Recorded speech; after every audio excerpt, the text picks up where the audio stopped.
અમદાવાદના વિરમગામમાં શહેરમાં મેગા ડિમોલિશનની કામગીરી ચાલી રહી છે। 4000 ચોરસ મીટર જમીન પરથી દટાયાના દબાણ તો આ દબાણને હટાવવાની કામગીરી શરૂ કરવામાં આવી। વિરમગામ સુરેન્દ્રનગર વઢવાણ 4 લેન હાઈવેને લઈને કામગીરી કરવામાં આવી રહી છે। કોઈ અનિચ્છનીય ઘટના ન બને તે માટે પોલીસ દ્વારા બંદોબસ્ત ગોઠવી દેવામાં આવ્યો। શહેરના એન્ટ્રી પોઈન્ટ પાસે અડચણરૂપ દબાણોને દૂર કરી દેવામાં આવ્યા।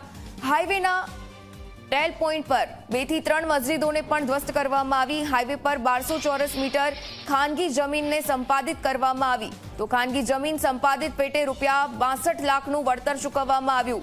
ડિમોલિશનમાં કબ્રસ્તાનની જમીનનો પણ કબજો લેવામાં આવ્યો। આશરે 2300 ચોરસ મીટર જમીનનો તંત્ર દ્વારા કબજો લેવામાં આવ્યો છે।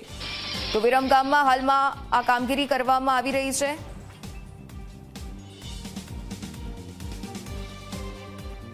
1.5 થી 2 વર્ષમાં વિરમગામની કાયા પલટ થશે।